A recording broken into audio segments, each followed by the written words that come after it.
ladies and gentlemen, introducing Mark Pires, Renaissance Man.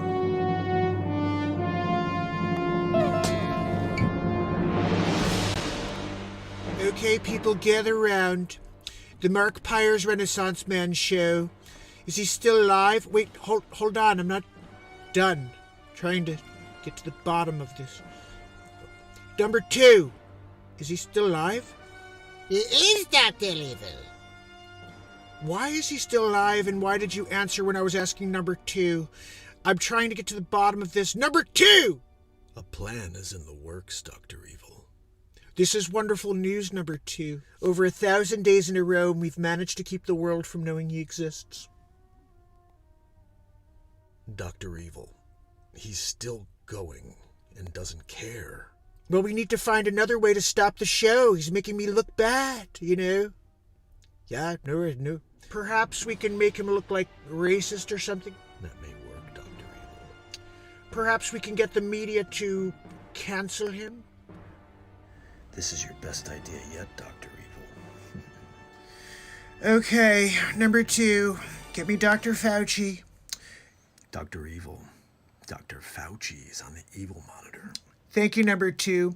Dr. Facce. Dr. Evil. It's Dr. Facce. Well, Dr. Facce. It looks like the gig is up. The Renaissance Man show knows all about you. Yeah, look, they created a character after me. We gotta squash him like the friggin' mouse that he is. He calls me a weasel, Fauci. I'm not a weasel, okay? I'm not a doctor. I'm Dr. Facce, okay? Don't call me Dr. Weasel Fauci, okay? Because that's anecdotal. Anecdotal Fauci. That's what they're always making fun of you about. That you're always anecdotal. No, I know. Like I said, that it is, everything's anecdotal. Excellent. Dr. Facce, initiate the final plan. They never even asked you. Welcome, family and friends, to the Mark Pires Renaissance Man Show. We are live every single day of the year for unscripted live comedy, songwriting in the moment, and total inspiration. So join us on a tour of some of the accomplishments and content created in the first 1,000 days and counting of Renaissance Man. So far in 2021, 12 albums and 156 songs have been released into the world. But we're not even close to done yet, fam. My plan is to put an album out every month for the rest of my days, as well as show up for you every single night. I've created 3 feature films this year: Batmark vs. Supermark, Three's Company the Breakup Artist, and A Christmas Story. Within these comedies, many original characters have surfaced. You know, we have Batmark, Dick Facce, which he doesn't look like this really, but that's Facce. And then of course Supermark, who's pretty freaking super if you ask me, just saying. Hammerlin Jamison's a bit of a drunkard, and he tried to get the role of Supermark. It didn't go well. He does all right at a side gig of, newscaster situation. But you can see in that top photo, he's not doing too well these days. Anyway. Dr. Wayne Doppler, tallest man alive, 8'9", Guinness, and he's also in the Batmark and Supermark movie. And Dr. Weasel Fauci, if you don't know who he is, wear 5,647 masks, especially if you're going to Mars. Stuck on Mars. I will be making a movie out of that. Sid 45, make sure you don't get rupees. Sid has rupees literally pouring out of his igloo. Francesco Vigilughi. Look, if you ever need a cartographer, there's just one guy. The Curious Case of Ben Affleck Head. It's about a guy with a head so large he could literally change the poles. Oh, Dystopia 2021. If you missed that, that's the world we're living in today. If you haven't seen it, I did a couple episodes on it. BB Poo Poo. Don't forget we did 3 cryptos this year. BB Poo Poo, Pee Pee Poo Poo, and of course, Shibbity Bibbity Boo. But it almost was wrecked because of the original Shiggity Boo Boo. Well, look, people are still on the fence, Things were pretty bad for BB Poo Poo at the beginning. And of course, we have many episodes of Spider-Mark, Peter Marker. If you didn't know, check it out. Mark Pires of the Caribbean. That was a hilarious movie. And then if you can't dance, you just, watch this episode. There's 2 of them. Really good stuff. And did you watch Match Game? I did it. And Pressure Luck in it. We did a little Pressure Luck style too, Peter DeMarkin. And if you didn't see Waterworld 2027, I'm the last one left because of the bugaboo. We did many other homages to movies and TV shows and Facce Mulder. Sonny, you still got the cough? There are over 100 insane scenes with Dick Facce. And then of course I saved the world, saved all the animals and stuff too. Zucker Chooch, Donald Trump Show, make sure you check that out. And we did a couple of raps over the last year. You may not want to miss those. Trump, Biden, and Christopher Walken rapping? Yeah. Back to the Future, Mark. Guys, the next movie that's coming out, Back to the Future, Mark. You may not remember some of the characters that I was in the past, so let's just go over it in real time. Marxist, I did it. 10 Commandments. Mark Stradamus, telling the future, of course. Oh, and the artwork I created as Leo Marco da Vinci. The Mona Lisa, when I got that freaking red, like murdering a family. That was what O.J. Simpson of the 1600s. Hey, Michelangelo, after you finish that, sculpture, you think you could paint this ceiling? Got it. Circumnavigating the globe is Mark Jellin. Markola Tesla? If I didn't do my time here as Markola, you guys would have nothing when it comes to electricity. I still can't believe it. I'm sitting there, I'm writing the fur release, right? I'm in the middle of it. And they're scratching it out and they're writing freaking that hack Beethoven's name on it, right? Don't even get me started on what they did when I was Wolfgang Amadeus Mozart. Doing the fifth and taking all that work. And then like modern days, when I'm doing Mark and M, doing the 8 Mile situation. Mark and M's the man now, but what I paved the way is the Marktorious B.I.G. as well.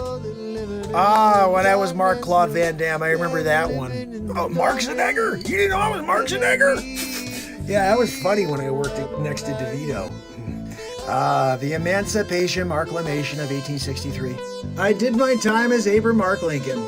You guys didn't know I was Abraham Mark? You guys are all Mark Della. That's why this is all part of the Mark Della effect. Everybody's like, Mandela, man. No, it's Mark Della. Get with it. And then the time I was Mark Guyver, remember, you give me a friggin' toothpick and some tooth floss and we're off. I'm building a bomb. So that's just a good overview of a lot of the shows, not all of them. We have tons of new gear up on the website, guys, markpires.com. And there you can pick up your gear, you can pick up a signed CD, and also don't forget about beatseat.rocks, my invention that I patented. This is her sitting on it. And this is a little demo I made. Welcome to BeatSeat.rocks. My name is Mark Pires, and I'm the inventor of the Beat Seat. Today I'm going to share all of the details of the Beat Seat. It's the ultimate percussion drum. You can play it with your hands and feet while sitting completely upright. It's got 4 playable panels, omnitone. Everywhere you hit it sounds different. It's the first drum you could sit completely upright and play with your hands and feet at the same time.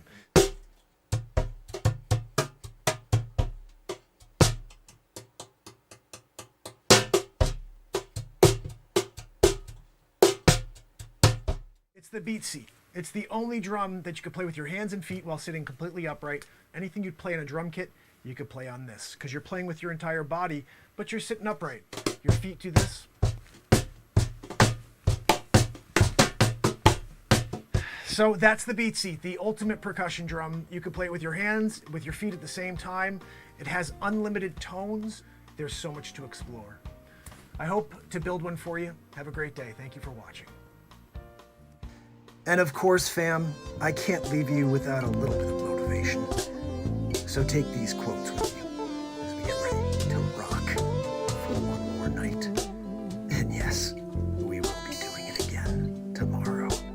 So, until I see you in just a moment, it's Mark Pires. And it's Renaissance Man.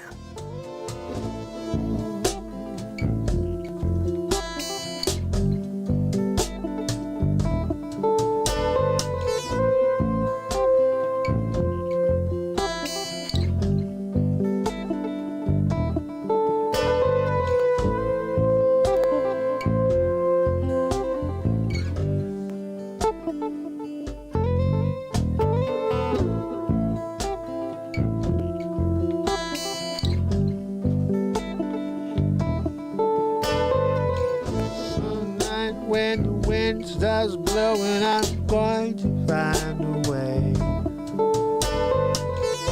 Some night when the world stops hating, we're going to find a way. Tickets are available at the box office.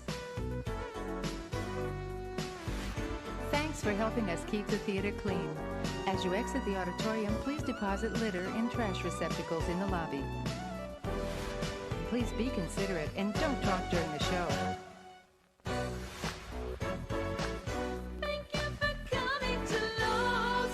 Sit back and relax. Enjoy the show.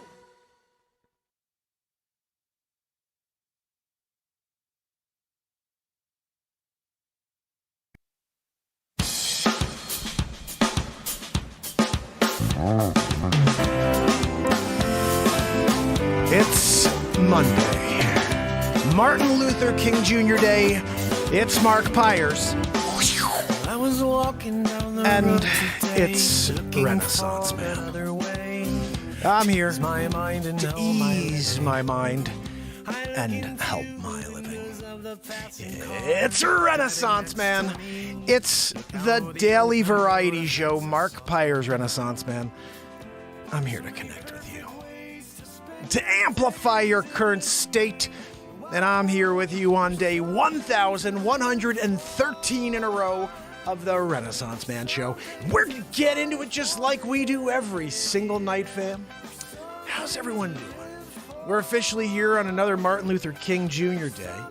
And I think it's a great day for us to reflect on the man, reflect on his mission, and also on the hardships that came along, and eventually he lost his life because of the fight that he was willing to never quit. You know, that's what it comes down to at the end of the day. When someone believes enough in their messaging, they're going to continue to go, and the only way you can stop them is that way.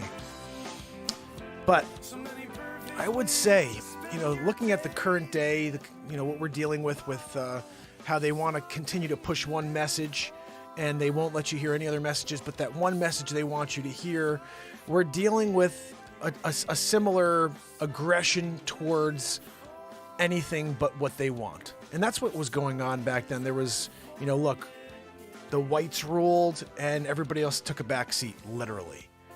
And so that was, I can't even imagine the battle when you're not only going against the force, the shadow force, because that's exactly what it is. It's a shadow force currently in today's day and age. But back then, they're dealing with not only a shadow force of people behind the scenes trying to stop this man, trying to stop his message, but also literal aggression and anger and brutality. And, it was a war between... here's the craziest thing about this. Every time there is a struggle or there is a focus put on the differences between colors, it's because it's meant to distract you from something else. Now, until this period of time when Martin Luther King took focus and changed the way we all think. This is what this man did. He changed the way everybody thought about society, thought about color. And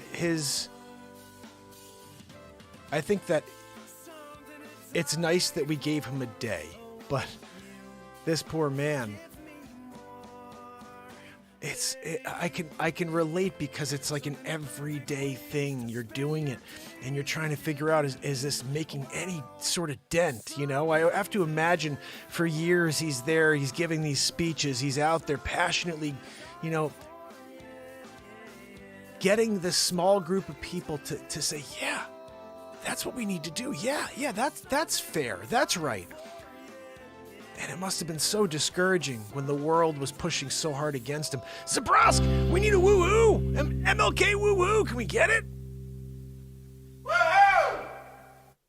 That's a good woo-hoo for MLK Day situation. Zabrosk, thank you. I just want to say, because this is definitely a somber, situation here. We're talking about a person who lost their life in order to change civil rights forever. And, I think almost every American has nothing but respect for this man. But I want to give him a little more today and say how thankful I am for the, sacrifice he made, his personal sacrifice of his life in order to change the world we know. I had a conversation with someone today, another real estate agent, and we were both kind of like scratching our head with why the world is the way the world is. And we talked about, I just said, when I was born, I said, you look to be around the same age as me. When I was born, I was taught and brought up to appreciate everybody. And there is no difference between me and any other person. And you treat people by their actions, not by the color of their skin or by the way they appear. It's mental.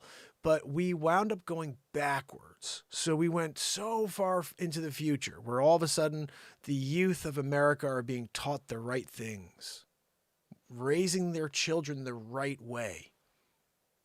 And all of a sudden, this new, I don't know, it's not even new, it's old, but this push for socialism, this push for, breaking down the United States of America that we all knew and loved.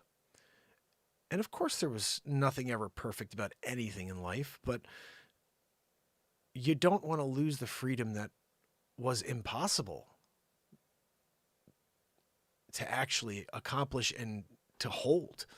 You know how hard it was for them to hold that freedom and call it their own? I mean, this is the thing. I wonder if anybody, and I don't even have all of the knowledge on this or remember everything I learned, but why are they not teaching how hard it was for us to gain this freedom and to have our own independence? It's challenge. It's a challenge I'll never understand. Where these people have lost their ability to connect with their freedom. They connect with wanting and getting. And it's a damaged world. But the thing is, so we've gone backwards. We had this civil rights movement, which was only possible because of Martin Luther King. There were lots of other voices, but this man, he was so eloquent. The way he spoke, the way he could gather people and inspire them to want to be better and to find the greatness within. This is what life is about, leaving the world a better place than it was when you got to it. If you're destroying in the process of living, that will come back to haunt you. Now, this man lost his life, so I don't know. What's beyond all of this? We don't know. But he changed the lives of everybody else beyond that moment. Everybody else, every other child, every other adult. The opportunity for people to be treated equally all happened because of Martin Luther King. So, did he get what he needed while he was alive? I don't think fully.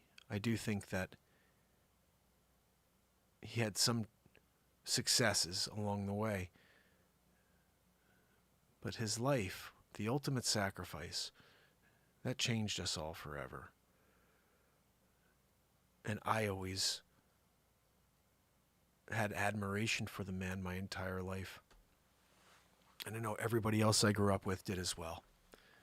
So I just find it very interesting that we're in a world now where they're trying to again make it about color, when I felt like for the first time we really had put that behind us, Yeah, Martin Luther King was the ultimate patriot.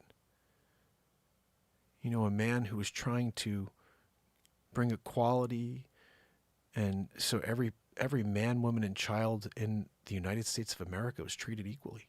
That is something that is the ultimate holy act to create peace for the world. It's not about color. Remember, if we were in the land of the blind, we would be acting on each other's kindnesses, on the sound of each other's voices. The color of someone's skin means nothing. I think the one thing that I had learned, and I'm sure we all learned, is that there are brilliant people everywhere. It doesn't matter what their skin color is. You're going to come across someone that's going to blow your freaking mind. And we're all unique. We were put on this planet to find something unique within us and bring it to the surface. A unique genius. You may have more than one.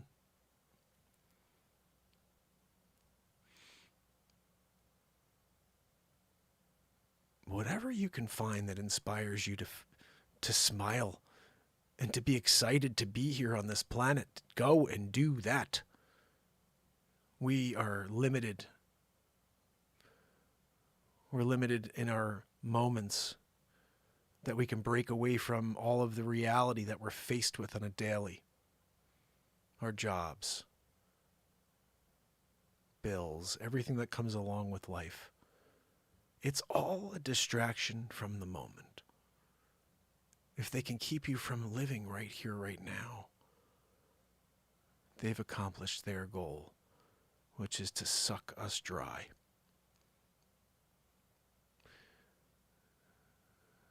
The more time we have to spend with self, the more time we have to discover our greatness, the more questions we ask and the more nervous they get. The ultimate goal on this planet is to keep us apart, because apart we're weak and together we could rule. This is why all the division takes place. This is why Martin Luther King fought so hard for his people, but also because everything is a distraction and they're afraid of us coming together. It's the most powerful force on this planet is us, the people. But divided, we are so weak. They pick us off one by one, group by group. Forget the groups. We are one group. We are humankind. And we are at the brink of destruction or potentially enlightenment. I show up every day for the last 1,113 days in a row for 2+ hours, hoping for enlightenment, a renaissance.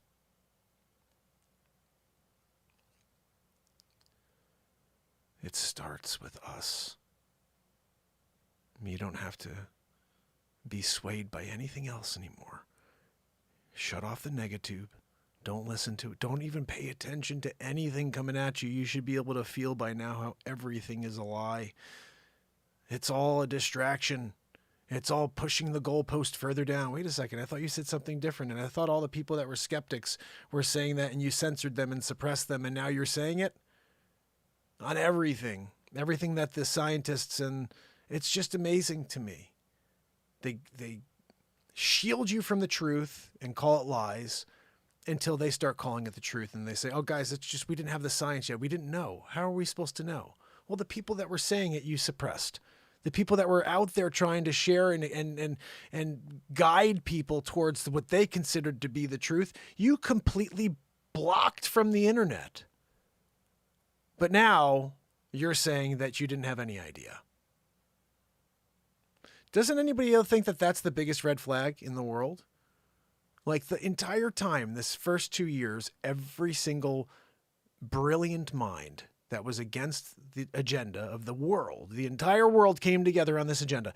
Any scientist, any brilliant mind, Nobel Peace Prize winners, the inventor of mRNA technology, pulled from the internet, blocked on Twitter, YouTube accounts blocked, shadowed. Like what? But now you'll literally hear the words, well, we didn't have any idea.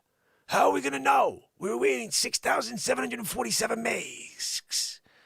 Dr. Weasel Frauci doing it again. When you got a Dr. Weasel Frauci situation, guys, two options. You can continue to listen to him tell you one thing only to have it change 2 weeks later, when you could have just listened to the, opposite side, the people that were considered wacko and kooks. Just start listening to those people, because that will be the truth in 3 to 6 and 8 weeks when they start saying, well, we didn't know. How are we supposed to know? Maybe if you started listening. I thought science was about listening to other scientists, having an open forum to discuss ideas. No. Not in 2022. 2021, 2022. Now, that's whatever Dr. Weasel Frauci says it goes, you know, because he knows best. Hasn't ever worked in a lab, but he knows best. You know, I heard something today that I hope is true, and I want to find out, because if it is true, it's going to freaking blow my mind. I want to make sure I say this correctly, so I'm going to read this off the comment that came through today. And you guys tell me this. Ready? Listen to this. This came through from one of our family members, R1 Gambler, and R1 said, confidential documents reveal Moderna sent mRNA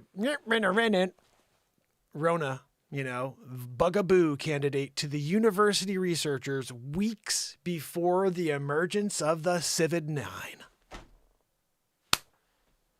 Do you hear what I'm saying? Confidential documents reveal that Moderna's sent the Rona bugaboo candidate, which is basically the thing that they've been and people have been dying. But also some of them are doing really well too, where they just don't get as sick. An agreement shows potential Rona bugaboos were transferred from and bugaboo Dr. Weasel Frauci to the University of North Carolina in 2019, 19 days prior to the emergence of the alleged CV-19 from Wuhan. When you're in Wuhan, China with President Xi-Hole, you know, and he's there and he's like, oh, let's just let it out of our country, but we're not going to let it, you know, travel within our country. Oh, by the way, guys, let's put the sequence of what this thing is that we just released into the world on our, you know, just public servers here in China. They have it there, China. Are you freaking kidding me? I'm there. I'm telling them, don't do it. Don't go in big league. You got to get the bugaboo. I called Weasel Fouch. I'm like, look, Dr. Weasel Fouch, are you freaking kidding me? Are you freaking kidding me, Weasel Fouch? I'm here. I got what? Melania. No, Melania, don't go near the gold toilet, Melania. I'm idiot. And with your Slovenian oils in your poop, it's no good. No, you're going to smelt my toilet. Remember, Melania, whoever smelt it, dealt it. Where's Baron? Wake him up. Renaissance, man. We're doing it. Guys, Wuhan. They did a Wuhan situation. I want to say hi and thank you to R1 Gambler for sharing that with us. But if that's true, that 19 days prior to this thing being out in the world and like, oh, we have oh my goodness, they're dropping my frames. Bugabooing it. Bugabooing it. Yeah, again, you can't speak the truth. That's what happens on YouTube. They are so, oh my good. Guys, we have, look at this. They're literally taking me offline again. Oh my goodness, guys, I'll tell you what. This is validation. This is validation. Please follow me. I've been live every day for 1,113 days. Look at this. I'm getting pulled off of everything right now. 1,000. I'm just saying the truth. I can't say it. Oh my goodness. This is not America anymore. I speak. All I say is how I see it. And that's a problem 2022. We can't deal with it. We can't deal with it. Oh, I wonder, am I... Look, yeah, see, I'm on still, but they are killing me. I'm literally dropping every single frame here on YouTube. Oh, man. I'm focusing on TikTok because they kicked me off the air over here on YouTube. I mean, I'm on, but it's bad. Wow, guys, do you hear me at all? Or is it just the audio? Pooping my pants. I'm on a double diaper. Yep, DJ knows it. Stopping the free speech situation. 20 that's offensive. I'm not saying anything that's misinformation at all. I'm just speaking my mind and saying how I see it. 2022, you got a weasel, and whenever you speak about it, you get pulled. Talk about Nazi. You know, I just feel like when I was a kid, you change the channel if you don't like what you see. Now they won't let you see. I'll tell you what, if you found my show and this is the first time you found my show, follow me because you will never see me again. They will make sure of it. I put out the funniest content in the world on TikTok. Nobody ever sees it. They don't share my content with anybody. Go watch a few of my clips. I leave funny and 60 views no matter what I put out. I just put out the funniest thing in the world with Dr. Weasel Fauch about Ahmad Rashad of all things. And 36 views. Like, what are we talking about here? Why are they doing this to this feed is the question. I'll tell you what, it is definitely a very interesting thing when I see just nothing but frames being dropped. Wow. 2022 MLK Day, gonna take 'em off the air. They say you can't talk that way. No, you can't. It's crazy, right? I got to use more code words. Yeah, Keith's right. I thought I was doing a good job with the code words. All I'm saying is bugaboo. That's not a real word. I made it up. I made up bugaboo. Civid? Civid's mine. President G-hole. That's mine. Fluhan? I made up Fluhan. You know?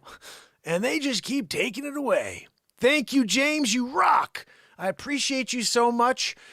I will be live every day for the rest of my life. It's been day 1,113 in a row. I mean, we're literally here every day. We do 2+ hours. But right now, if you saw my feed over on YouTube, you'd be like, "What the?"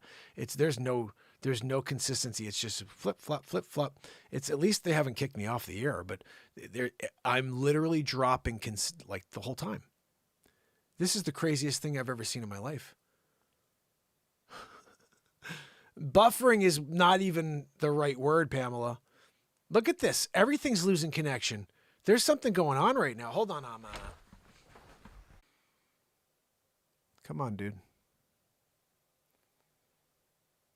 Yeah, something weird going on.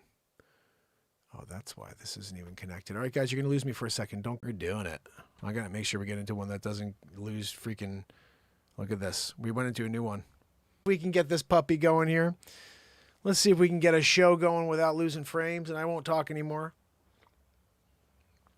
I won't say a word anymore, okay? Oh, now we're not getting connected. They're not connecting me. Well, you guys are here with me at least. All right, we're reconnected successfully. Let's see if this does anything. We're going to check it out. Hopefully, oh, we're already dropping frames on this one too. Look, you know what? It may just be the way it is today.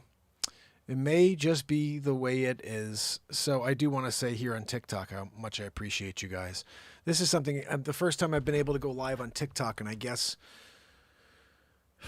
I mean, I was dropping content for so long, nobody saw anything, and then eventually I had one Back to the Future Mark piece of content that got seen enough where we got over 1,000 subs. And then from there, we were just continuing to build, but not enough. And now lately, it's like everything I put out goes back to the same thing, 100-something views. That's it. Oh my goodness. Like, they keep disconnecting me on this feed. This is unbelievable.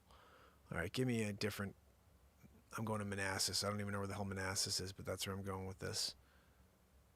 What a cluster this is. I keep switching and it keeps disconnecting me. This is madness. So where are you guys from here?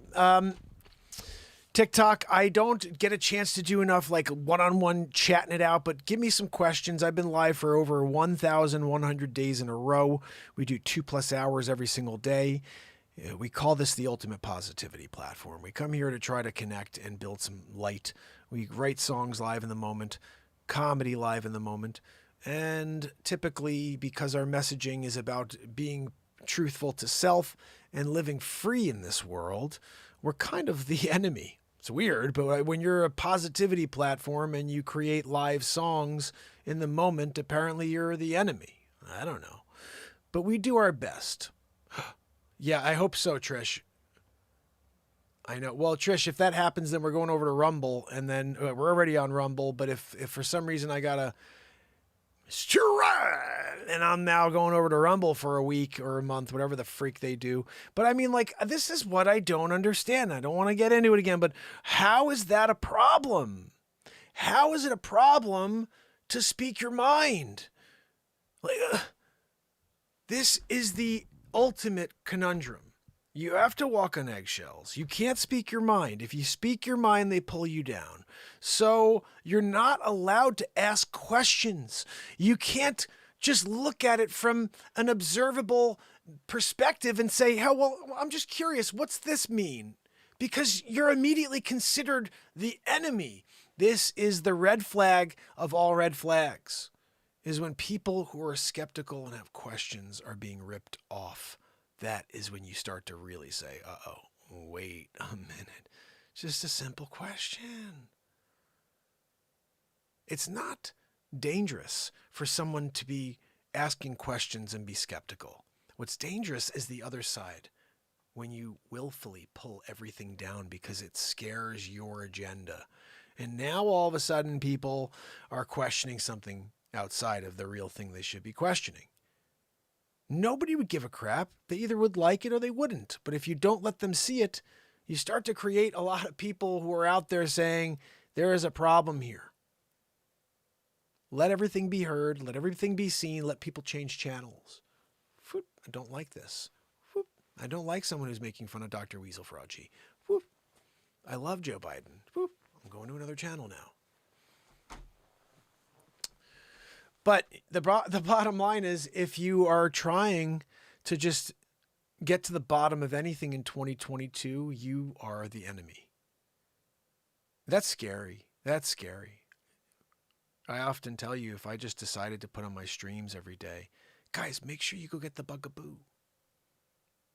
Have you gotten yours yet? Go get your Bugaboo. If I say that, if I just started putting that out there, there would be millions of people finding this platform. If I was on board and I kept telling you guys to do everything they tell you to do, it would be an easy road to get people to find what we do here.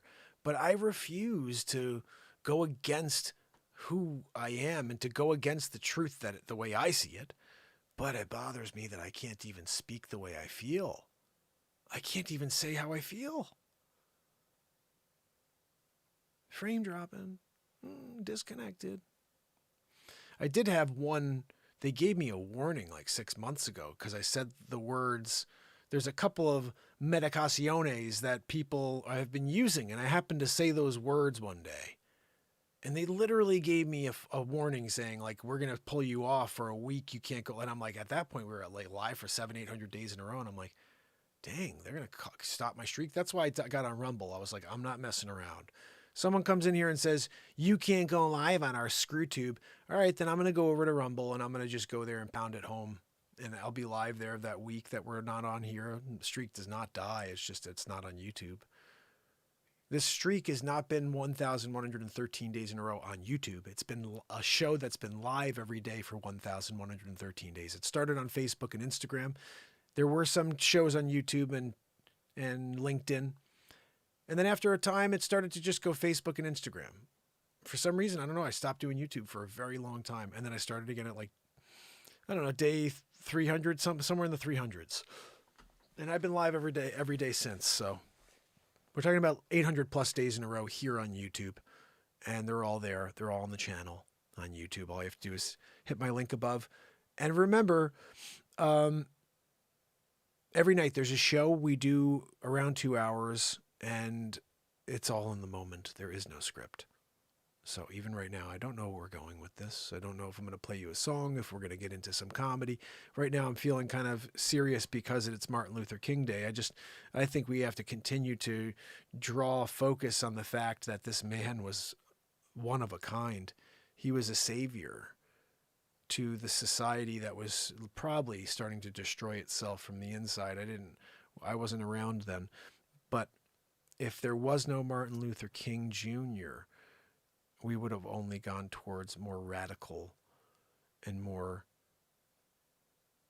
of a Civil War, guns in the street situation.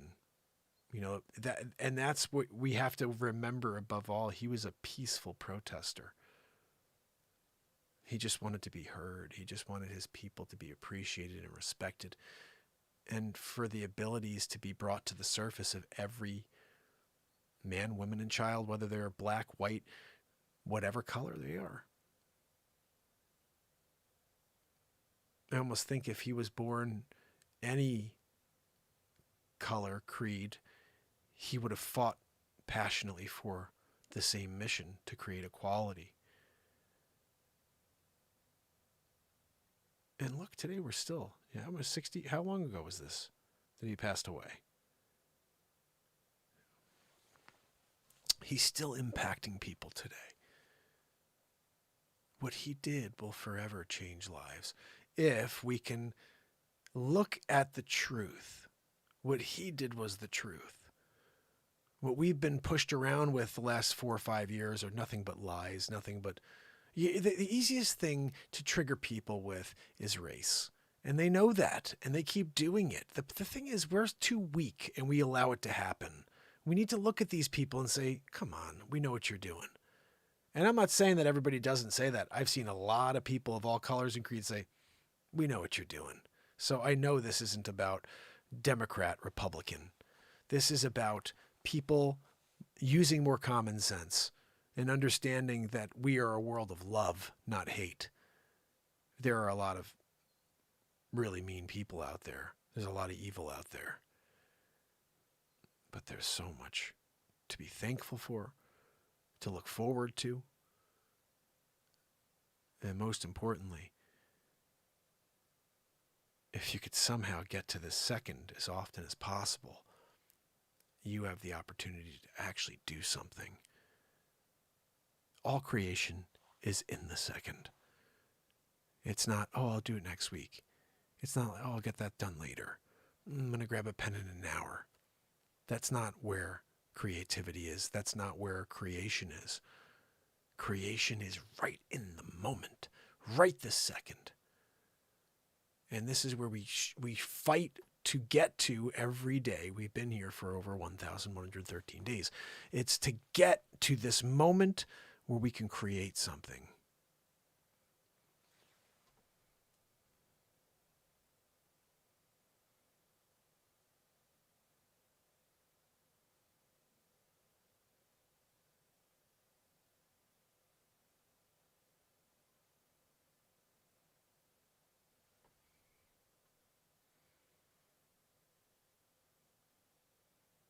Just think if your entire mission was to try to change the way people thought about things. And posthumously it was accomplished, because I don't think it was accomplished while he was alive, right? I don't remember fully, but I don't believe that the world was changed when Martin Luther King was alive. It was after he had passed away that the impact of his character and all of the effort really came to play.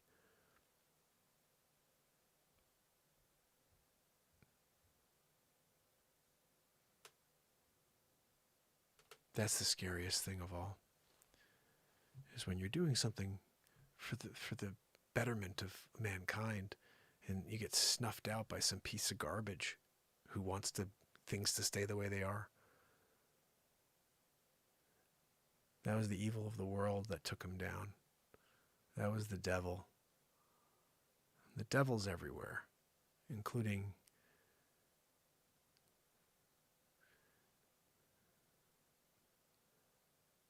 I feel like every time someone's steering you wrong, it's really the devil trying to do it.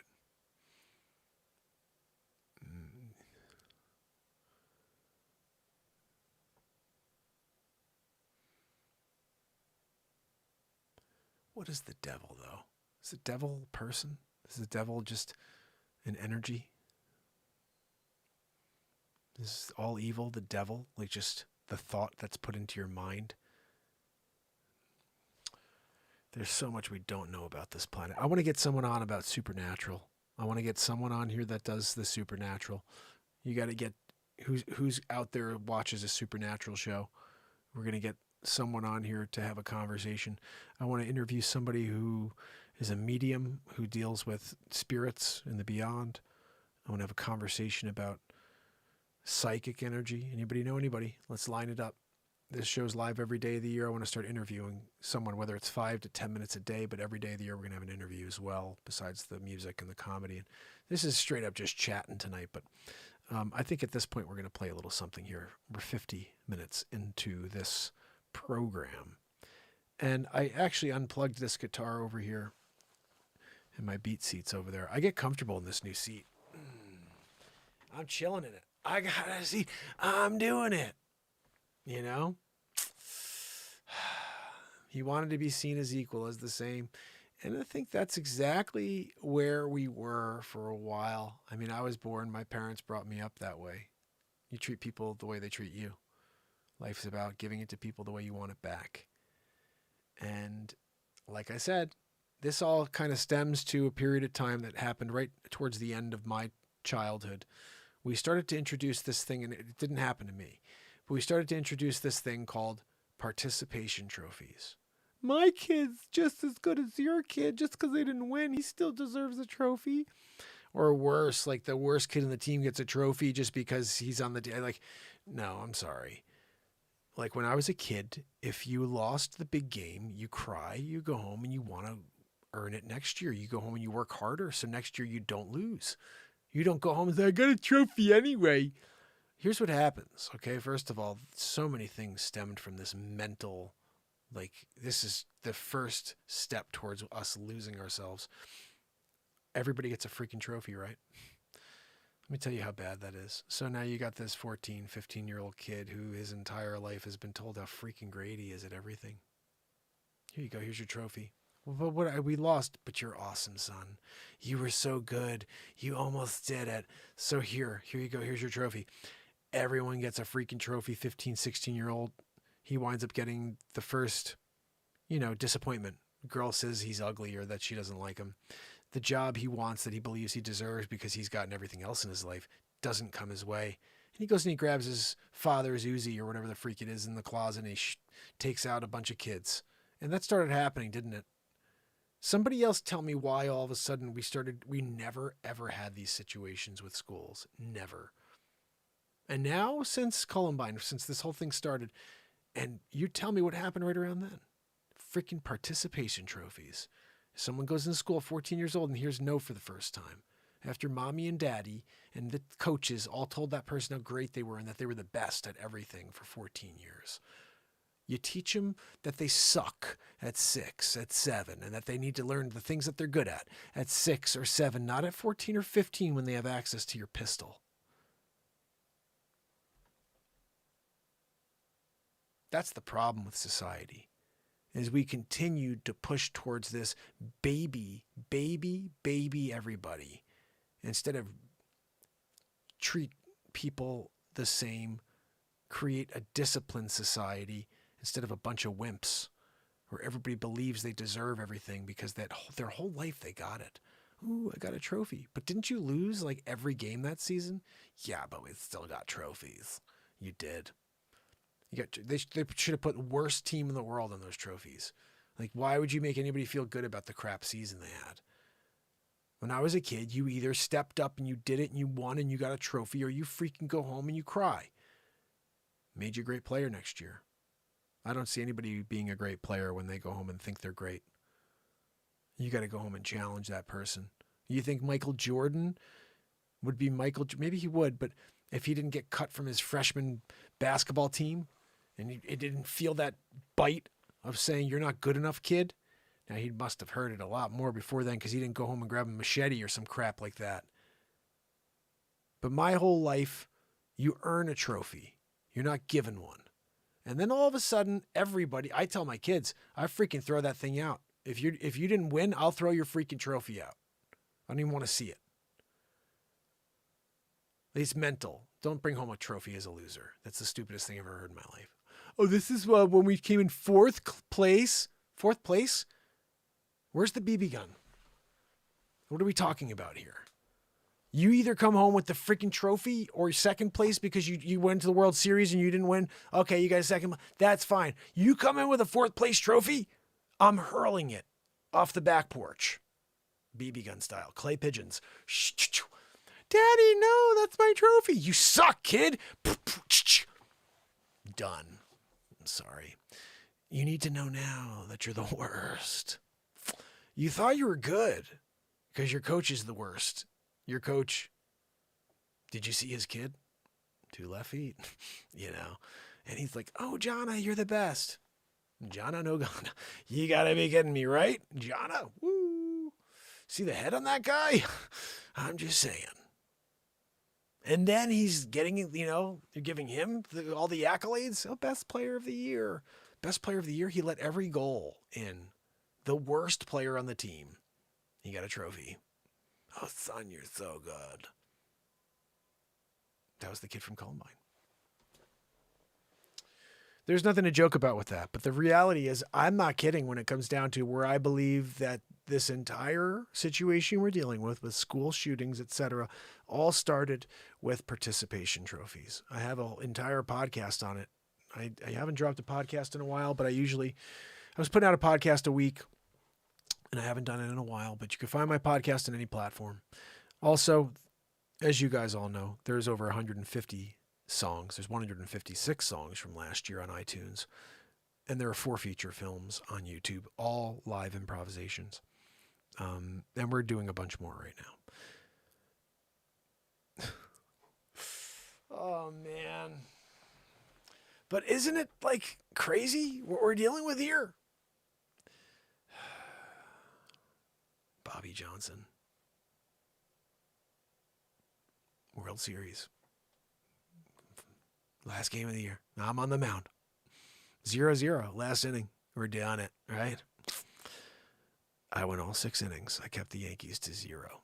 We were the Dodgers. Pete Ceruto, my brother Pete, this guy hit home runs on every team that year. They had 25, 35 runs against every team. They blew people out of the water. We didn't play them at all the whole year.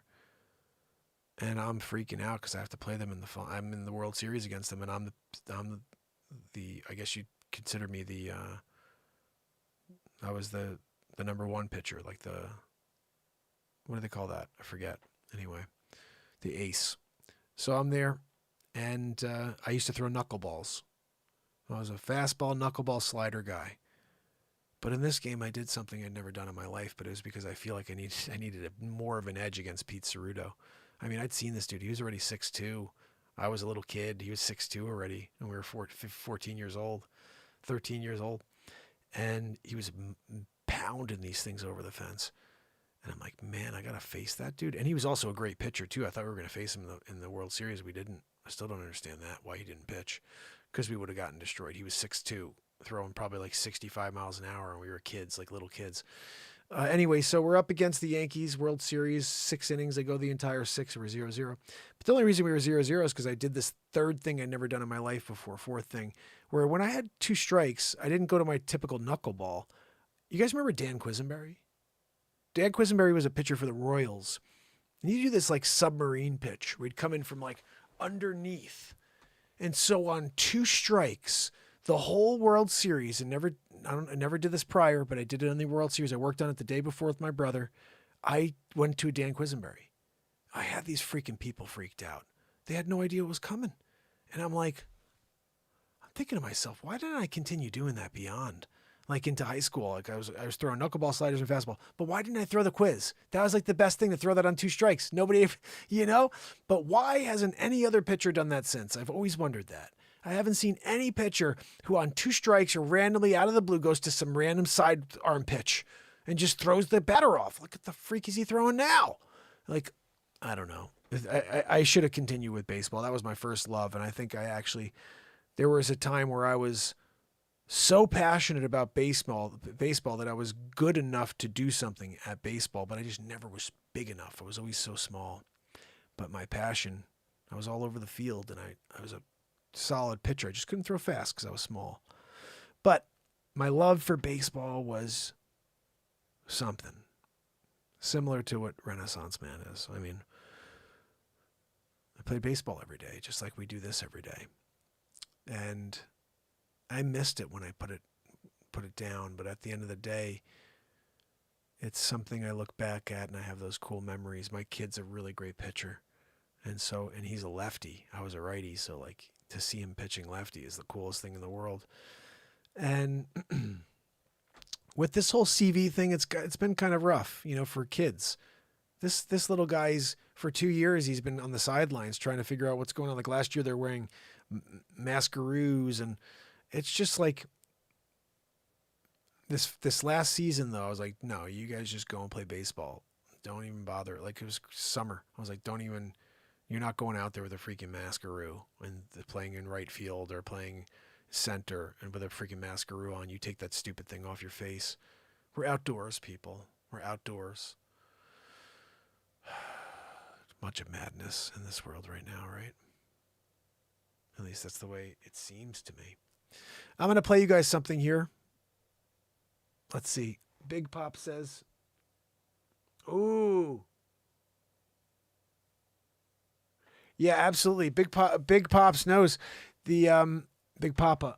Yeah, Big Papa knows the switching of arm angles was massive. For me, the way I pitched, which I always loved, was I brought my leg up over my eyes. Like Nolan Ryan used to bring his leg up really high, and I did. That's where my motion came from. Is very Nolan Ryan-ish, but instead of going to where he come to like here, I'd literally bring it up over my head. Like it wasn't Juan Marichal-ish, but it had like a Seaver thing where literally my eyes were covered, and I turned my back too. So I was like this, and then I just come whipping around with it. And when I threw, people never knew where it was coming from, but also because I never looked where I was throwing it, people thought I'd never throw a strike, and it was always a strike. Like I just had this ability to put it right in the mitt. And so I turned my eyes away from the target completely. And when I always came from all the way back here. So when my arm came from back here, I'm hiding the ball. I was hiding the ball the entire time behind my knee. And so when I saw my son pitching, he was doing this crazy thing. Like it's almost like a Clayton Kershaw thing, where he was doing this slow motion start. Actually, it was like a Matsuyama, the guy from the Yankees, slow. And then he would do this like extra weird thing. I was like, man, this kid, he's got some really good technique for a kid that's never pitched in his life. And so it's an artistic look. And I'm thinking to myself, okay, I could work with this kid, you know, because that's where the way I realized that I was a performer always. I was an entertainer always. I'm doing Dan Quisenberry. I'm bringing my knee up over my head. You know, it was like everything was always theatric. It's crazy. I didn't even realize it until later, but it was. You know, even, I don't know about batting. I wasn't much of a batter. I was definitely not much of a batter. You know why? There's this kid, I'm trying to think of his name right now. I batted against this dude who also had a very weird pitching motion. And he took his eyes off the catcher, but he was wild. And that's why I really got nervous, because he hit me once. And so I'm up, and he'd do this weird leg thing, and he'd look away, and when he came in, he threw hard, and he hit me right in the top of my thigh on one pitch. And from that day forward, no matter what, no matter how many times I tried, I couldn't stop stepping out. I always felt like someone was going to be thrown at me. Such a bad thing that happened just because of that one. Pavia, his name was Pavia. Can't think of his first name, but his name was Pavia. And hit me in the leg.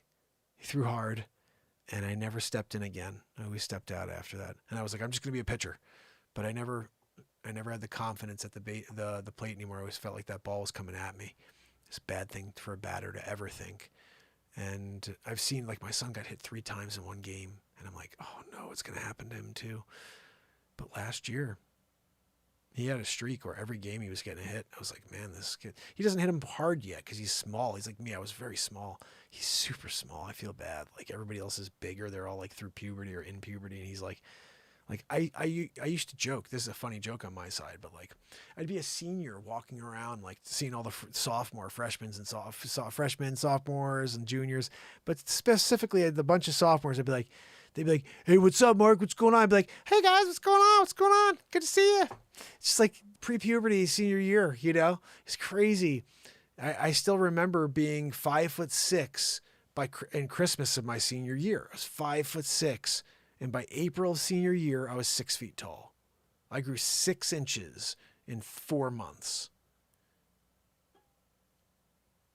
5'6". Like, it was like so frustrating how every year I was 5'6" still. Like, I never grew. It was so weird, but I couldn't.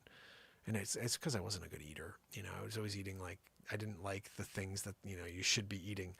but I was 5'6". I remember that. That's why it's an interesting thing where you need to be patient for everything. Like things come, you just gotta wait, you know. But 5'6", 5'2", 5'3", 5'4", 5'6". I'm like, okay, I can't be 5'6". But I think my dad's like 5'9" and my mom's like 5'9", 5'10", 5'9", both of them. And I'm like, I can't be 5'6", you know. I wound up being 6 feet. My brother's 6'1". My other brother's about 5'11". So we all went up a little higher than my parents. But being 5'6" senior year, midway through the year, you know, it was a little interesting. I didn't even get to really see how I could throw a ball fully as like a man. You know, I was always throwing a ball as like a kid. I never had the point where I was like dealing with man muscle, you know. So, because I didn't play in college. So it's just interesting how life happens, but it does happen the way it's going to happen. And I think you have to be patient. You know, I am 6 feet tall. It took a lot longer than some people. But for him, I'm thinking he may have a similar thing because I see a lot of his friends that have, you know, they've got the height already, or they're already dealing with deeper voices, and he's starting to go there. But you know, at the end of the day, the pitching, you need to be able to see what your abilities are, and you got to be a man for that. And I'm looking forward to seeing what he can do when he's hopefully 6'4". I keep thinking, I'm like, dude, you're gonna be 6'4". But how can you be 6'4" when you're growing like I was? He's gonna be 6. He's gonna be 5'6" until like senior year, and then he's gonna be 6'4" by April. I don't think he'll be on the same path as me. What was interesting, you know, they always say that women get on the same cycles with their friends. You know, if your best friend and you are hanging out, all of a sudden you're gonna find you have your that time of the month is the same. It's like it's weird how they start working on the same patterns. My two best friends in high school, who I hung out with every day and all weekend, every weekend, they both were exactly the same. They both didn't hit puberty either until like halfway through or 3/4 of the way through senior year. So I always wondered, I'm like, is it the same for men? Because you had three guys who were like best friends, hanging out all the time, and all three of us were late bloomers too. It was the craziest thing in the world. I could never understand how that could be, but I wonder if there's something to that. Like if I was hanging out with three guys like that had already, you know, every day would I have, you know, graduated or something, whatever you want to call it. And maybe it was these couple kids were still being youthful or whatever it was. I don't even know. It's just weird, but I always thought there was some connection there, that three guys all in their senior year, you know what I mean? Where everybody else was like freshman or sophomore year when that happened. It's kind of crazy. This is the type of stuff we talk about here in Renaissance. Random stuff, right? Oh, goodness. So, fam and friends, remember, you know, this is a daily show. We do this every single night, and I will be probably doing a show sometimes during the day, but there'll be short little bits about real estate. I am a realtor during the day, and then I've been showing up for the last 3+ years, just trying to help this world at least find a location to hang out and get rid of all the negativity. So I want to play you something here so I can grab a drink, refill this coffee over here, and maybe a bowl of cereal. I can go for a bowl of cereal right now. I'm just let's see what we have here. Give me something.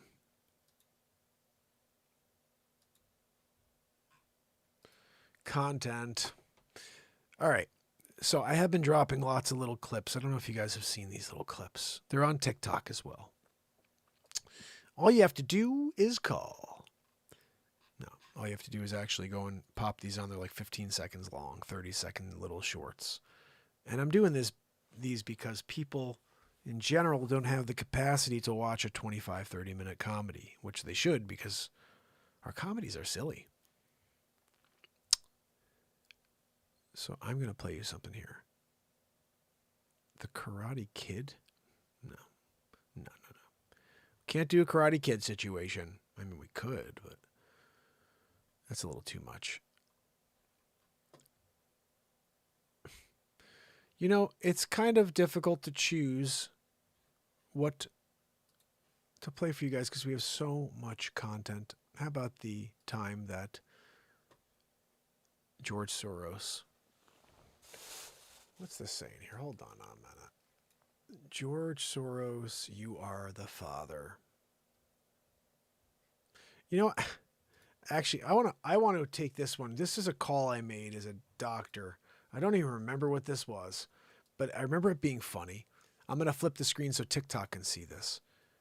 And then I will be back after I grab a bite. Where are you? Where'd you go? All right, there we go. This right here is called... Hold on a minute. It's not called Hold on a minute. Dr. Friedman takes the call of his career.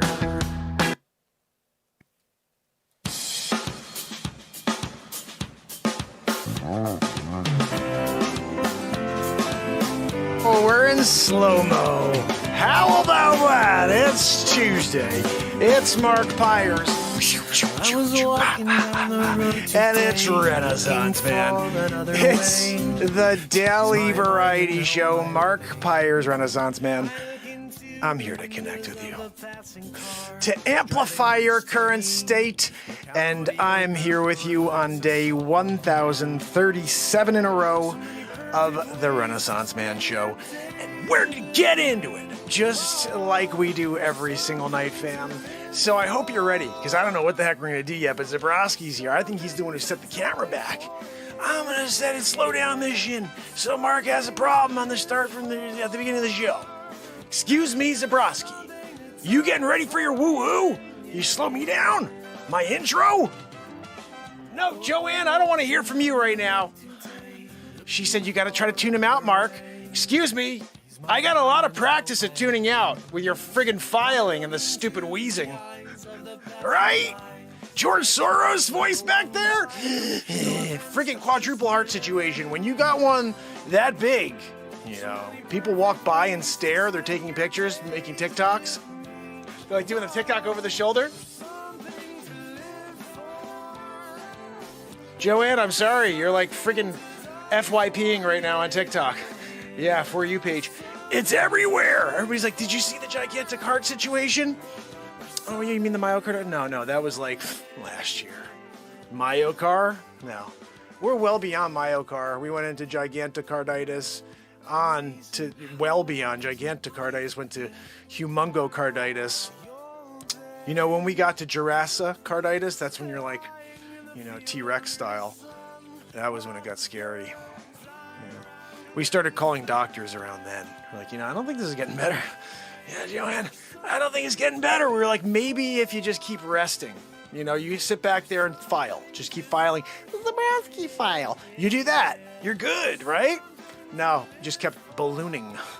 We started calling specialists, you know, we're like, hey, cardiac specialist, what do we do with this? They're like, we've never seen it. This is never, we're just call the journal. We're doing, this is going to be page 73 through 77. You need that much just for the photos. And then from 78 to 92 was the description. You know, went from humongo to... Affleck-carditis is where they kind of left it. They're like, look, once she reached Affleck-carditis, there is no other classification beyond. That's it. It's the biggest thing we know of to date. It's an Affleck head. You know, it's a sad thing when Affleck's fooling everybody. Walking around, you know, creating earthquakes left and right. Affleck resonance situation. Oh, man. Oh, Chile had a 9.2. They did? Was Affleck in town shooting a film? What are we doing? Oh, there's one in Australia. He's down under? Watch out, the poles could shift with an Affleck when he switches hemispheres. There is a pole shift situation that could go on. Zabrowski, you're up, buddy. We need a woohoo. What are you doing? You're delaying? Woohoo! On point. He didn't delay, guys. He was there with it. He hit it right on in time. You know what I mean? Like, I was worried that he forgot. He was drinking his woohoo or his yoo-hoo or something. He's like, oh yeah, woohoo! No, he was on it, ready to go. That's what a Grammy winner will do for you. I didn't call in some, you know, amateur schlub woohoo guy. I didn't go out and do like a, hey, look, I'm looking for the cheapest possible woohoo guy I could find. Could have gone with Joanne. Thank you, George Soros voice. We don't want to hear George Soros voice back there. And I got a Zabrowski's beautiful, that thing, he's got going on. Grammy. When he's getting Grammys and Joanne's getting freaking, calls from doctors and different, organizations that want to give money to the family, see if they'll donate the heart, so that later on they could do research, say, how the frig did this happen? Yeah. It's a shame, Joanne, that, we can't find a cure. It's kind of like the civet. Like, it's a shame. Yeah. I don't know. Maybe we'll just keep dumping the same first series thing in there and just be like, maybe the 4th time's the charm. Maybe the 9th time's the charm. Dropping dead left and right. Over there, humongocarditis situations left and right. She was the first, okay? But now we're going into, all over the world. You're getting different calls. Hello? Yep. Hello? Yes, this is Dr. Friedman. Oh, hi. Hi, Dolores. How are you? Oh, no, I'm fine. Yeah, just enjoying my day off here. A hard week, taking care of all those patients, giving them the quadruple bugaboos. Everybody's good now, though. No one's getting it anymore. I'm sorry? You 3 times the size of normal? Now, that's not right, Dolores. Why don't you come on down and we'll give that the old X-ray and check it out. Make sure that, maybe you're just, thinking your chest is expanding as you speak. Yeah. No, that doesn't sound good. They said that it was safe and effective. I think I'm going to trust that. I don't believe you. I'm not going to report this. This is not what I would say has any connection to what you did, the quadruple bugaboo. No, nothing to do with that. You were just a, random 32-year-old that this happens to a lot of them, like where all of a sudden the heart expands the size of, a small, basketball. You're talking about one of the mini basketballs when you're playing in the women's league. It's a little smaller than the real ball. That's what you get going on. That's not good. We're going to have to look into that one. Hold on a second. Let me just do a quick Google search. Oh, my goodness. Wait, Dolores, hold on 1 second. This is something I'm seeing for the first time here. Give me 1 second. I'm just going to put this down. Give me 1 second, okay? I'll be right back.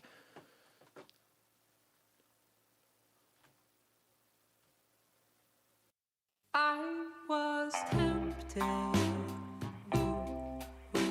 Sometimes, when it costs a little less, you love it a little more. Wayfair. Spend less, get way more.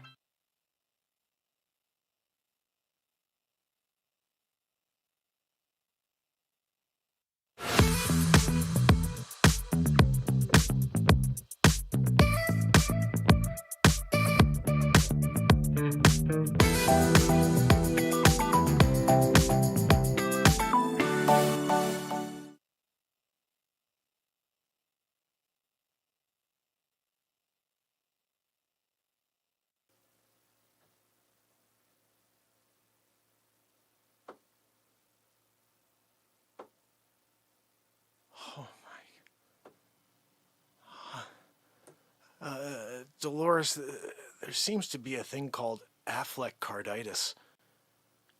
I've never seen anything like this before, Dolores.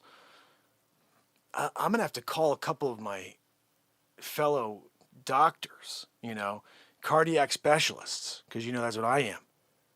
And I'm going to ask them, like, what am I looking at here? Is this alien? Is this I don't look, I don't want to sound like I'm not experienced. I've been working on hearts for 74 years. I'm 87, I'm 92. I've been doing it forever. Okay? I just happened to figure out how to turn back the genes. I did that with the mRNA situation where I was able to be a 92-year-old that looks like he's in his 40s. That's what we do is when we're, that genius, that level of genius is when we're able to turn back the clocks. And that's what I did there, okay? But you have to understand, you work with hearts 70 years plus years, you're doing it, right? And then all of a sudden you freaking see that thing? That ain't right. That is not right, Dolores. Look, I'm sorry that you took a quadruple bugaboo. No, I didn't know. I never saw this freaking thing before. Yeah, look, don't blame Dr. Friedman. I'm just following the CDC regulations, guidelines. You know, they're saying that there's only one thing to do. It's called a bugaboo.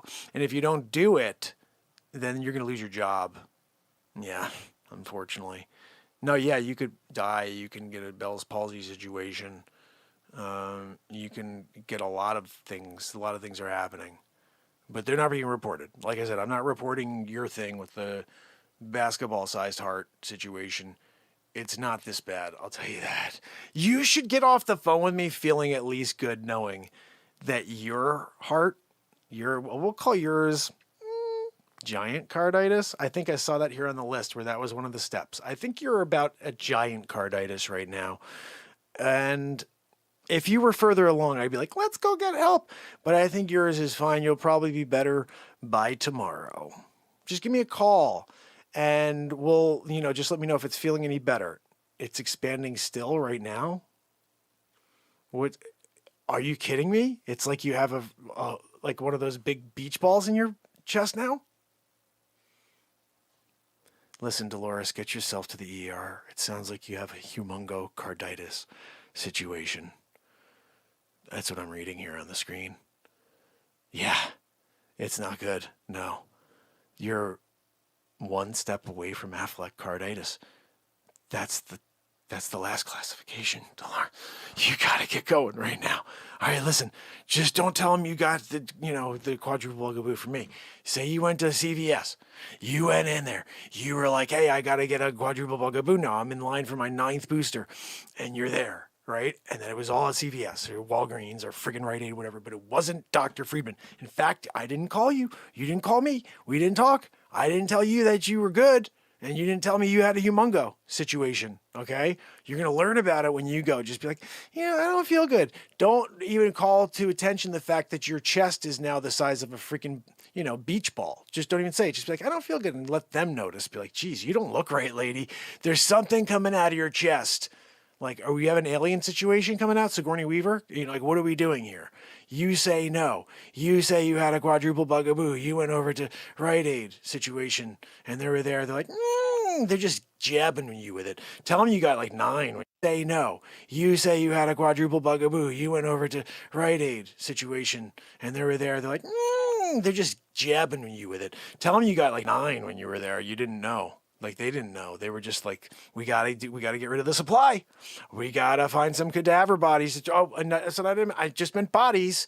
They say that up front sometimes. They don't, they tell you. They have to tell you. Remember, the elites, the people that are meant to take you down, they need to tell you they're going to do it, And sometimes you'll go in there and you'll be like, I'm here for my bugaboo. This is what happened with, our literal first case of atelectasis. She, was just like, if she didn't have the last name Soros, she may have been fine, but they were like red carpeting it for her. Like, she comes walking, I'm here for my bugaboo.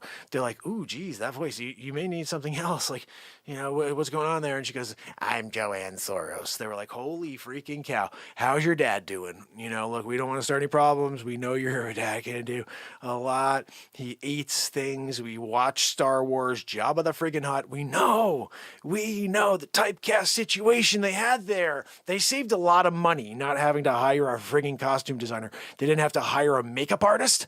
They're just like, we got Soros. The whole friggin' cast was celebrating for 3 days. They went out partying.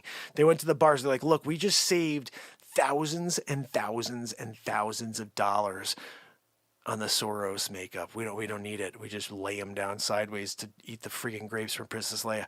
It's going to be a wrap. And you know what? You know what, Dolores? It was a wrap. Oh, no, I'm sorry. I forgot about your friggin' heart. Yeah, no, you got to get that going.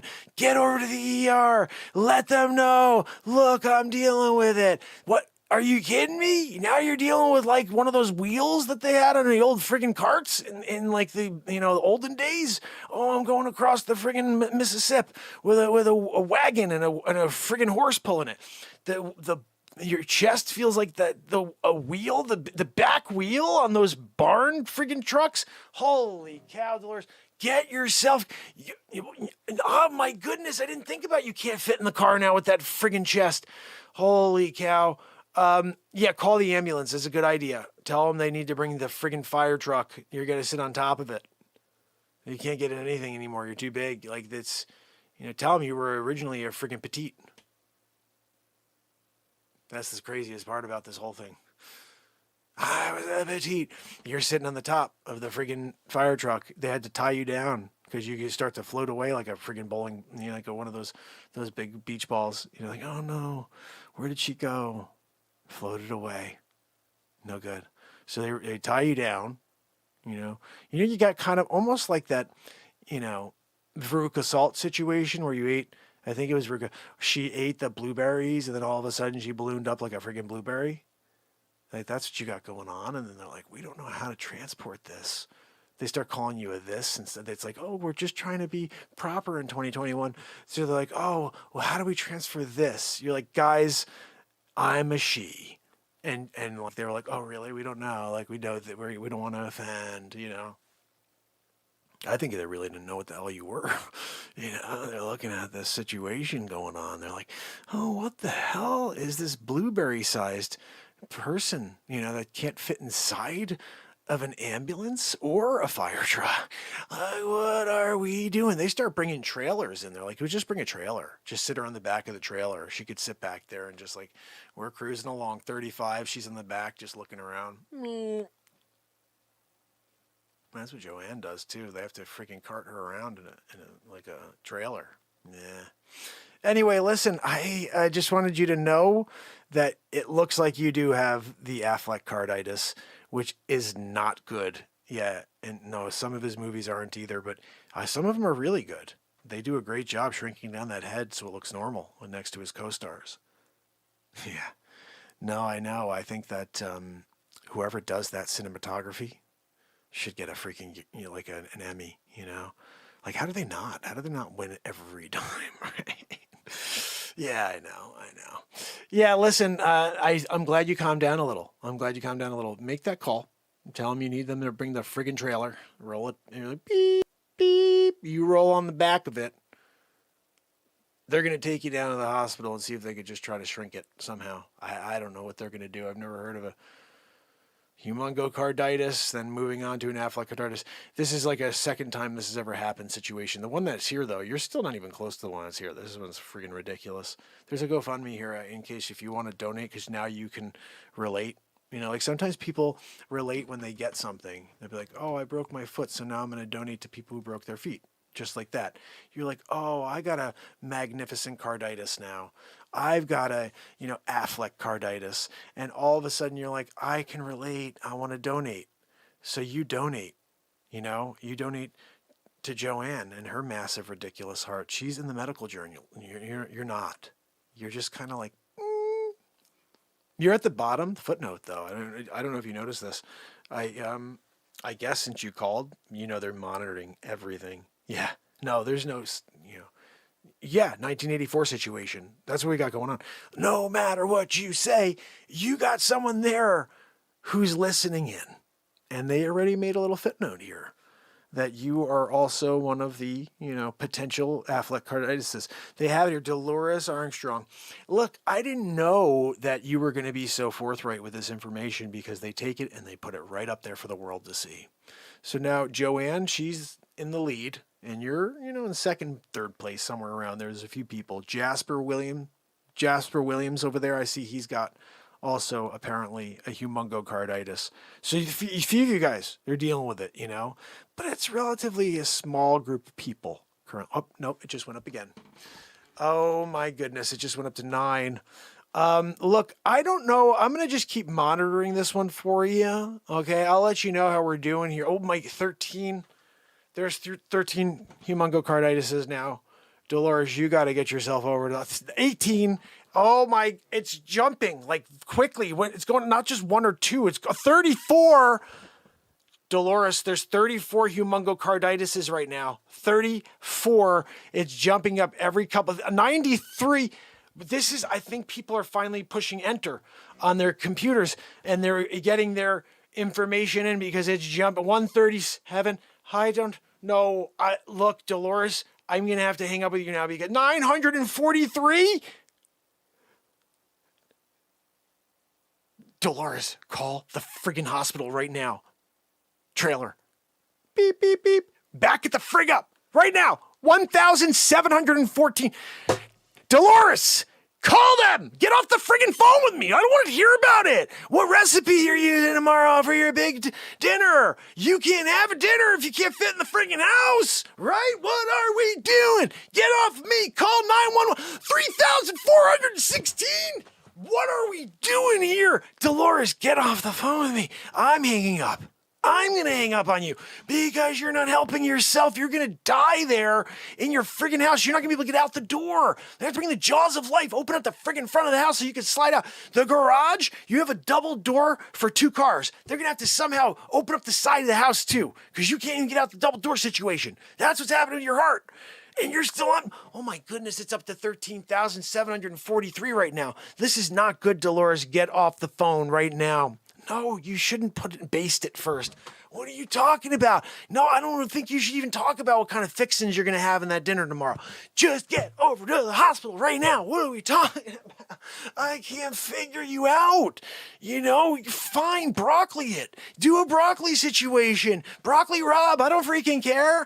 Yeah, potatoes are good too, but if you don't stop this right now and go, you may die in the house. I don't know what temperature to cook pork at.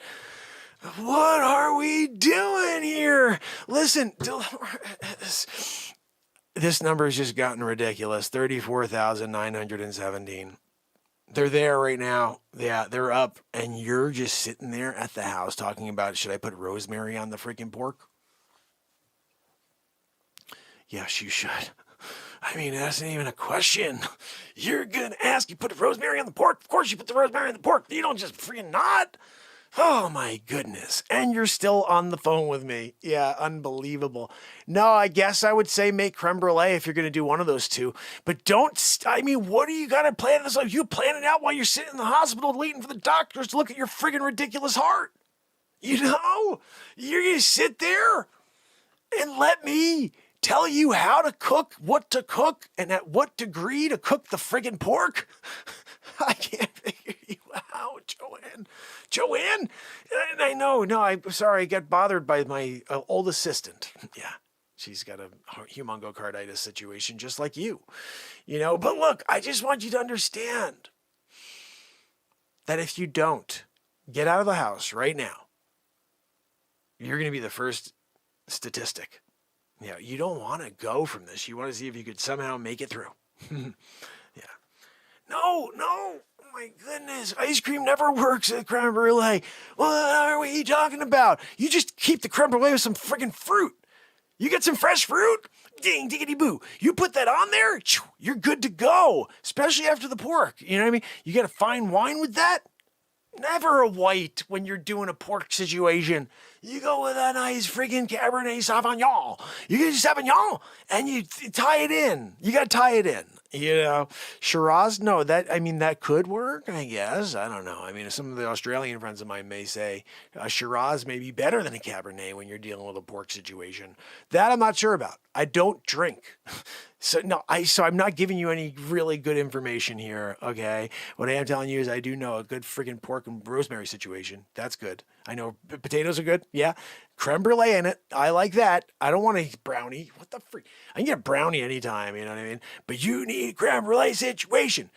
Oh my goodness. 74,916 Dolores humongocarditis is reported. And you're still there talking about the meal tomorrow. You know, what if you don't get to the meal? Exactly.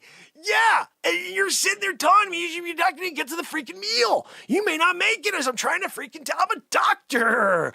I'm telling you, when you got a humongocarditis situation going on, an anaphylactic is not magnificent carditis like CNN says. They're trying to pitch a fake news situation because they want you to get bugabooed. And you did. Now you're dealing with it, you know?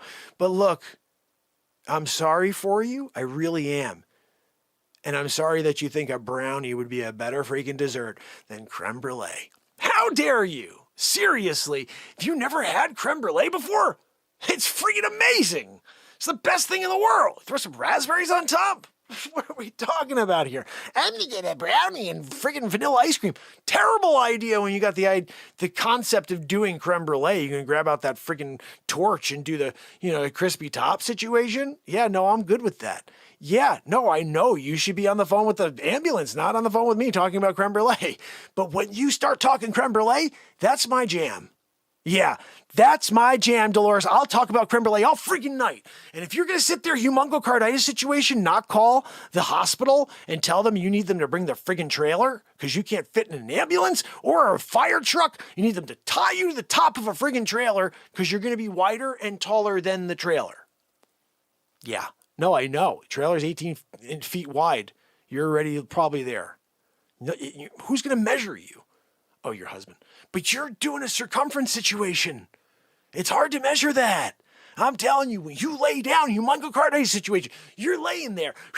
You wrap around, and they're going to need 38 feet of rope just to get you suspended one time. They can't even wrap you. They can't do wraparoo. They want a wraparoo double-decker on you? 80 feet, at least. They need 80 feet to do a double-decker around you. I think, you know how they just, wrap around your waist, oh, you're a 32 waist. If they did a waist situation on you right now, you're a 974 waist. It's terrible. A 974 waist right now. They had to make you a special pair of pants. The same guy who does Affleck's hats. They had to call in a favor. They're like, look, we don't know what to do. She's got nothing to wear. We gotta get her places. How are we gonna transport her? She's got a freaking 940. What are we doing? It's called Guglielmo Magnotti. When you call Guglielmo Magnotti and you ask him if he can create some clothing, for Dolores, Guglielmo gets to the friggin' job. You know what I mean? There's nobody like Guglielmo Magnotti. I mean, look, you can try to come up with a better guy than Gugliotti, but that's the guy,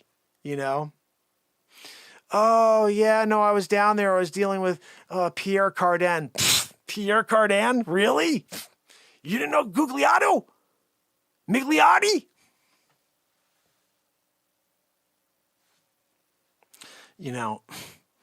When you are blessed and in the same presence with Gugliotti, Migliotti, and he's just smiling at you, and then he's just giving you that wisdom. Man, there's nothing like it. Yeah, no, I know. You got the heart. I get it. You should call. You get off the phone with me and call. I'm telling you about Gugliotti. You want to know about Gugliotti? I'll tell you about him. But if you're not going to stay on the phone with me and you're going to go over to the hospital, make sure they get you the double-decker situation. They need to wrap you in because we don't want you rolling off. We need to get that heart looked at. Tell them I'll meet you down at the field. We got to bring you into the field. There's no way to fit you in the hospital. They got to bring a tent situation out into the field and wear gas masks. We'll meet you out there. We'll figure out what's going on and we'll see if we can size that thing down. You know what I mean? Yeah, no, Gugliotti. If you want Gugliotto's number, I can hook you up with that. But just get to the freaking hospital, okay? Because Gugliotto's not he's not the focus right now. The focus right now is you getting a heart situation to not be like Joanne's heart situation. Yep, that's right. No, it's my pleasure, Dolores. Look, I hope that dinner's, possible. I hope you get home in time. I hope you're able to make it all, especially that freaking creme brulee. And if you have any extra creme brulee, I would be happy to swing by for it. And no, I wouldn't want to eat it with you guys. I don't want to look at that freaking ridiculousness you've got going on. But I would take it. I would take it with me, and I would eat it myself at home. Like I said, I was here enjoying myself and having a great day off until you called to tell me about your magnocarditis situation. What is it? I don't even know. I'm looking at the screen. I still don't get it. Yeah, no, 70 plus years working on hearts. This is weird. Weird stuff here. Well, anyway, look, I'm going to get, oh my goodness, 384,742 people have humongocarditis. That's in the last 18 minutes here. Oh, I don't know what to tell you here.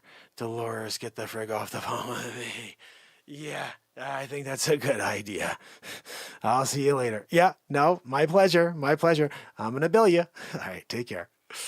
She's going to get billed for that. You can't, get on the phone with me for that long to get advice, medical advice, and then, get it for scot-free. There's always a bill at the end, and it's by the hour, So I think we went over 1 hour and 7 seconds. Yeah, so 2 hours. Look, when you're billed by the hour, 1 second equal an hour. So if she was on with me for 7 seconds, she just said, I have a humongocarditis. Hope you're having a great night. And then hung up. She got billed for an hour for that. That's how it's done. Like my time is valuable.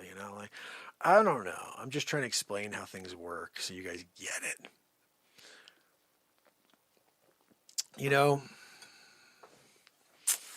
I love the intro to these shows. Holy cow. How do I keep doing these 30-minute intros every freaking show? Gosh almighty. It is quite ridiculous, I have to say. 30-minute intros almost. Usually on most shows, you get a 30-minute intro. I had a plan on playing you one more clip here, but it is 12, and tomorrow is basically the beginning of the week.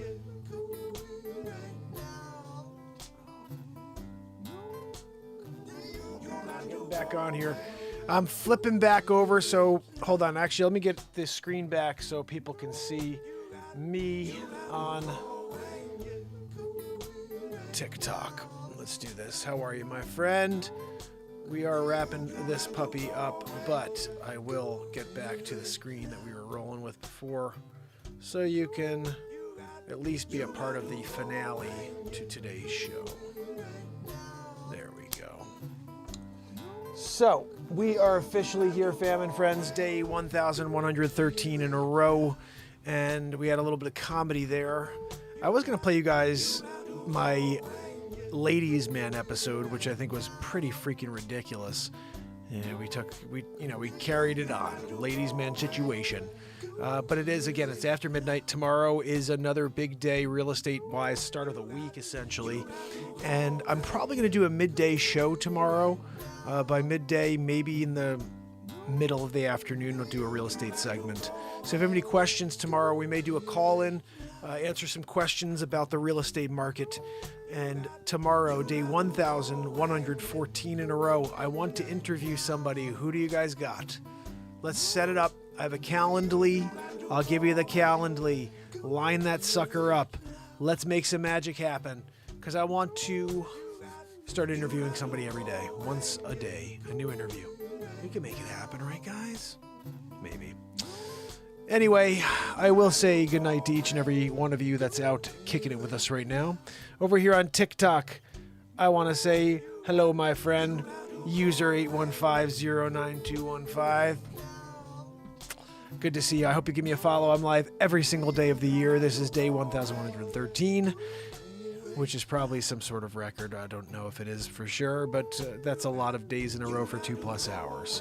We're around 2 hours. We're an hour and 43 in right now. Tomorrow, I plan to have a piece of content for you, a ton more shorts, but please go check out the shorts I've been dropping. And if you are on TikTok, please check out the content I've been dropping and that TikTok is not showing you.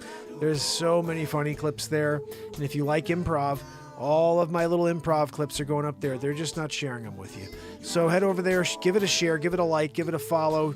Do whatever you frig you have to in order to let people know we're here every day of the year. So, Pamela, Bradley, and anyone else that's hiding out there, I appreciate you. And tomorrow, we do it all over again. So, let's see who's on. Someone else just popped out I want to say hi to. Spirit-filled believer. So good to see you, my friend. We're wrapping up the show. This is day 1113 in a row. We had a positive Another positive stream here. It's what we do every day. We try to live in the light and affect a positive change one person at a time. I was fortunate enough to come across Spirit-Filled Believer yesterday on TikTok when I put out a message about how we should be coming together based on love and understanding. And we shouldn't be pushing each other down in order to get up. We should be lifting each other up while we rise into the light. That doesn't happen if we continue to divide, if we continue to hate. Hatred is the tool that they continue to press upon, and we continue to believe every single stroke of the pen. Every single time there's a news report, instead of us using our common sense, we just rush right to judgment. And we continue to divide based on all of these lies. Let's come together. Let's realize that the power we have is as one, not as 7.7 individual souls. So I will continue to show up every day for the rest of my days in order to provide a platform of positivity for you and for everybody else that could find us. And I won't rest until more smiles are being developed and less hatred and less anger on the streets. As an empath, I can't walk around without feeling it all. I want to start feeling love and positivity when I walk the streets of this planet. Will you help me? Just let people know we're here every single day. There's 12 albums from last year on iTunes and Spotify. That's 156 songs that can deliver you exactly what you need at any given moment.